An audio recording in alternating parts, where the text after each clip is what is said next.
Good afternoon everyone. I'm Shubham, a PGDM student specializing in marketing and analytics at SOBD Manesar. It's my privilege to welcome Mr. Pavan Soni, a renowned faculty member from IIM Bangalore and an expert in innovation and creativity to our campus. Dr. Pavan Soni is an innovation evangelist by profession and a teacher by passion. He is the founder of Inflexion Point, offering programs on design thinking, innovation, and leadership. He has conducted over 600 workshops with 180 organizations in 10 countries. Mr. Pavan is a best-selling author of the books Design Your Thinking and Design Your Career, published by Penguin Random House. Apart from being an adjunct faculty at IISB Hyderabad and IIM Bangalore, Mr. Pavan is a columnist at Mint, Your Story, INC 42, and People Matters. His monthly newsletter, Inflexion Point, reaches over 20,000 enthusiasts across the world. Only Indian to be shortlisted for the prestigious FT and McKinsey Beckenbauer Award for the Best Business Book of the Year 2016. He has been invited 5 times to a TEDx and is featured to one of the 100 influencers of 2020 by Your Story. Pavan is a gold medalist from MBM Engineering College, Jodhpur, and he did his PGDM from IIM Mumbai. He finished his doctoral studies from IIM Bangalore in the domain of innovation management. He's passionate about fitness, spirituality, guitar, chess, reading, and writing. So thank you for taking the time to join us today. To begin with, sir, can you share a bit more your journey in academia and your passion for innovation and creativity? Yeah, thanks Shubham. So talking about myself, I did my PhD from IIM Bangalore, and the reason for doing the PhD was to go out and teach.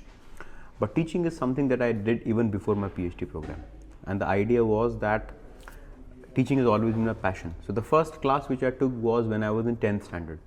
So when I was in 10th class, I used to teach NTSC students who were in class 7th and 8th, and that's where I got into teaching, and my dad has also been a teacher. So during my engineering, my MBA program, and then PhD, I've always been teaching on the sidelines. Even when I was in Wipro, I used to teach a lot. So I thought that why not double down on teaching?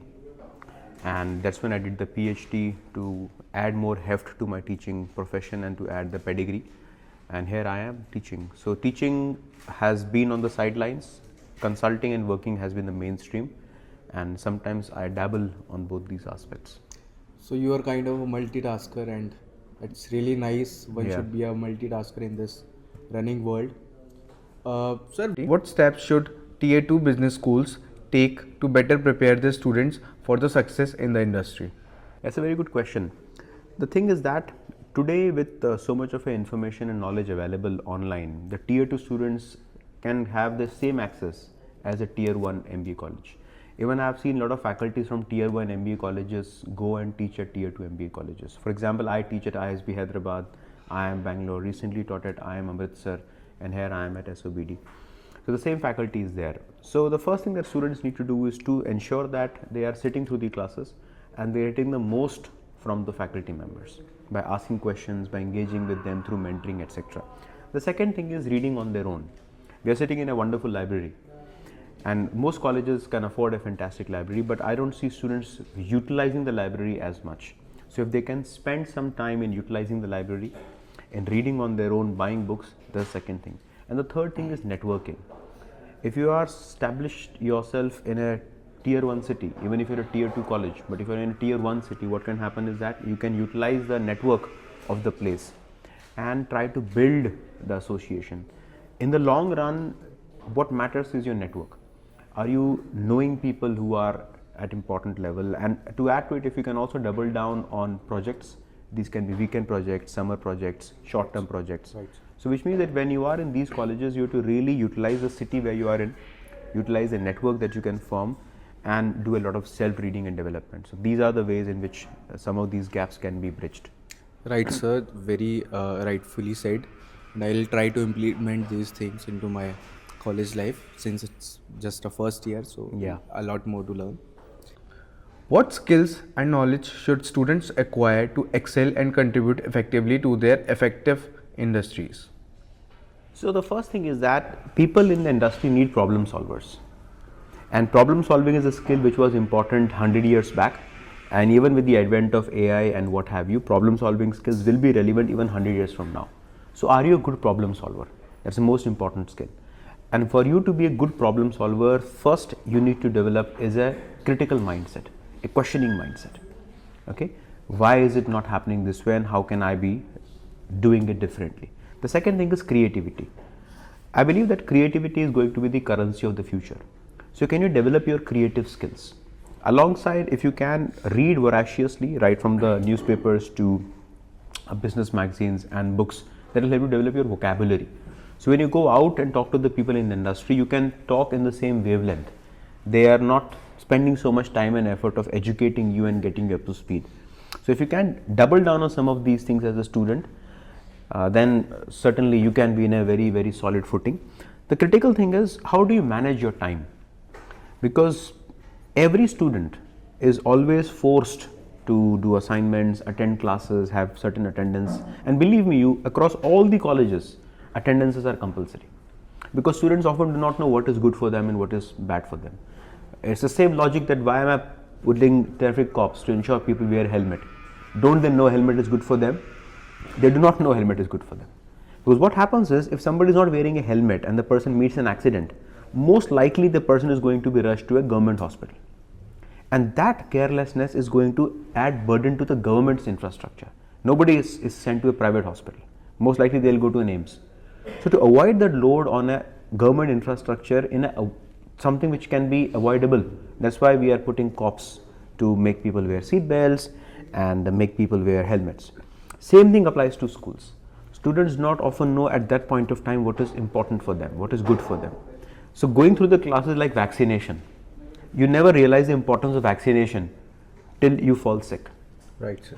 It's not medicine, it's vaccination, it's inoculation. Right, sir. So you don't fall sick and then you are treated. You are treated so that you don't fall sick, so then you don't really fail in the outer market.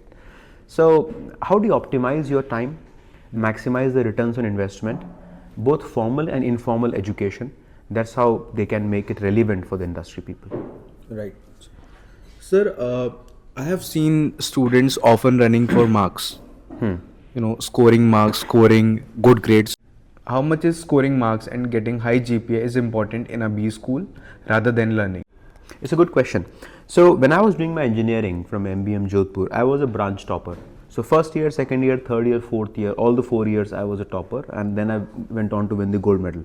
But when I went to my postgraduate college, which was NITI then and now it is IIM Mumbai, I realized that half of my class were gold medalists. Half of my class, in a batch of 60 students, that's all we had, or 30 people were gold medalists. So suddenly the currency loses value. Yeah. Gold medal has no more value. Yeah. And that's when I realized that it's not that I chase marks and not knowledge. Definitely knowledge is how I got through marks. But what happens is, we are eating menu for the food. Right. There is food and there is menu. So menu is the marks and food is the knowledge. And we end up eating the menu instead of eating the food. So what I want to suggest is that marks is a reflection of your knowledge. As long as marks reflect your knowledge and not your memory, that's a huge difference between memory and knowledge. You can quickly memorize things and sort of produce it, and in the era of ChatGPT, there are 1,000 shortcuts available. Right. But you can fool the system. You can hijack these institutions. But when you go to the outer world, reality you can't fool. You can fool a few people few times, but you can't fool everybody every time. Right. So when you go out to the market, when ChatGPT is available everywhere, then how do you stand out? So I think this excessive focus on marks, excessive focus on attendance is taking people's attention away from what really matters. Right. So if people are paying heed to what I'm trying to say here, the idea is that as long as marks is an outcome of your knowledge, you should get marks. But don't keep marks before knowledge, because the real evaluation does not happen in these colleges. Right. The real evaluation happens in the marketplace, and marketplace is very punishing. It's very, very punishing. It doesn't really matter which college you come from. And I've seen a lot of people from IIM systems. An IIM system student can only get one benefit of doubt. That's it. One benefit of doubt. But also what happens is, the expectation from the guy is also very high. Right. Right? So while a tier 2 guy can falter, a tier 1 guy is not allowed to falter. So I think this double whammy is there. So while you get the benefit of doubt, the expectation is also loaded against you. Right. So I believe that marks have to be treated just as a via media and not an end in itself. Right. Sir, I'll also keep this in mind that not running for the marks and for the excellence, as they say in Three Idiots also. Yes, yes. Since this world is getting so preoccupied, attention span of the students has been reduced significantly. So, sir, what should a student must do, especially in this MBA life, to remain focused? It's a good question. The first thing that students must do is to cut down on the exposure to the social media. What happens is this pressure comes when you start watching what other people are doing. In the earlier days when I had no access to what is happening elsewhere in the world, I was pretty okay. There was war, there was crime, people were dying, but I was not aware of all these things. So my world was limited to my village, and that was my world. And whatever happened in my village bothered me. Today, what is happening in Ukraine, what is happening in Gaza, what is happening in the US, what is happening in the rest of the world is bothering you. So the first thing about attention is you have to really cut down on the exposure to social media. So for example, I am very strict about using social media in a very limited fashion. For example, when I am traveling, most evenings I am by myself, and it is very sort of natural for me to get indulged into social media or television and things of that sort. And that's why I have created hobbies in my life. Guitar, books, chess. I'm an avid chess player. So whenever I have time, I'll rather play chess. I'll rather play guitar. I'll always carry books with me. So that not only ensures that you are not wasting your time, but also it increases your attention span. When I'm reading a book, I'm at least attentive for 5 minutes, 10 minutes, 15 minutes, 20 minutes. That's one thing. Second thing is exit as many WhatsApp groups as you can. Because I believe that if information is useful to you, it will reach you. It doesn't really matter whether you're in a WhatsApp group or not. Believe me, it will reach you some way or the other if it is important for you. If it is not important for you, it is just eating your time away. So because of our indulgence to be on top of everything, you should know everything. By crowding your brain, your attention and energies are pulled in 10 different directions. For example, this interview. We slated this interview and we scheduled this interview, and I'm not getting any call in the middle of this interview. Even in the middle of my class, I hardly get any call because I've designed my life in such a manner that I have very few people in my life who will call me, and if there are people, the expectation setting is very clear. So if you can cut the number of people in your life, if you can cut the number of activities in your life, and I would like to correct you when you use the word multitasking. I am not a multitasking person, I am a multifaceted person. Right. Which means at any point of time, I'll only do one thing. When I'm reading a book, I'll just read a book. When I'm playing guitar, I'll just play guitar. When I'm writing, I'll just write, nothing else.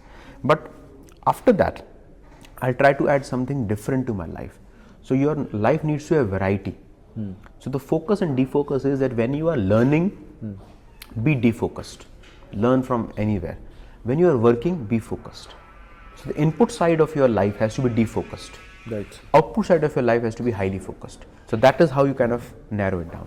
So if students can adopt this at this early stage, like they have at least 40 years in front of them. Every student is looking at 40 years of career.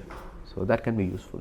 Sir, also I have seen if, I was before CAT, I was also using too much social media, Instagram and all. But, you need a goal in your life. Yes. When I started preparing for CAT, I had a goal that I need to clear it. I need to have certain marks. So this social media thing and every other distraction, they just went off. So I think one also needs to have a goal in their life. Absolutely correct. Sir, I have one last question. Yes.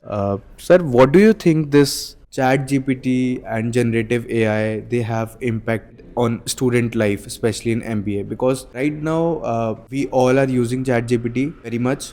We just put in any assignment on Chat GPT and it gives answers. How do you think it is impacting our learning? I believe that ChatGPT is destroying education. I don't mind at all going on records. It is doing more harm than good because students are too naive, because their central focus is getting through the marks, getting through the exam. In the process, certainly we are not learning anything new, but on the contrary, we are teaching ChatGPT. What does a good assignment look like? ChatGPT gives us assignments. We give feedback. This is a good assignment. This is a good answer. That's not a good answer. Because of generative nature of ChatGPT and all these algorithms, they are learning at a faster rate than we. And the same ChatGPT which we are educating right now might jeopardize your job going forward. So I would partly hold teachers accountable, because teachers have to design assignments in a manner which are not amicable to be used with the help of any technology. You can't turn their assignments. For example, in our class, when you have to prepare a chart, there's no chat GPT. You can't make a business model with chat GPT. No. You simply can't make that canvas of the prototype with chat GPT. There was hardly anything. So teachers have to be creative enough to design assignments and design questions in a manner that are not cut and dry. And the second thing is, students need to be woken up to this realization that what is the real competence that you're developing. Suppose if I'm a writer and I start writing content with the help of technology and I write good, then people expect me that he's good. I write better, people expect me. But when I reach here, and if I'm not there intrinsically, then the way I fall from there is very hard. Right. Because people expect that quality of stuff from me. So I have never in my life I've only used ChatGPT once for creating an image for my blog. Okay. Because I don't want to draw an image, so I've just typed something and the image I got and I used that. Apart from that, in my entire life, I've never used an iota of ChatGPT to get anything written. And that's arguably a reason why I think I'm a good writer. Because I can write things which a technology cannot produce. So in the world of ChatGPT and AI, the humanness has to be rediscovered. Right. Now we can get through this, but the moment you reach the job market, everybody has ChatGPT. So ChatGPT becomes democratized. Now, as a content writer, as a marketing executive, they've already done and dusted all of that. Now they are saying that what you can do, I'm paying you 20 lakh rupees not to use ChatGPT. Even I can use ChatGPT. Yeah. Tell me what you can do beyond ChatGPT. But if all your life you have used it as a crutches to reach here, suddenly when I remove the crutches, you fall down. So if the students can slightly project their future into the job market, because as I said before, job markets are very unforgiving. They don't belong to anybody, whether it is Adani or whether it is Trump. They are very, very unforgiving. Who are you and me? Yes. So if the student can wake up to the realization the real content is who you are, not what you use, I guess they'll be out of it. So thank you for your time, and I really appreciate and admire your personality. I really like to learn more from you, and keep visiting our college. Definitely. And Thank you. All the best, man. Good job. Good job.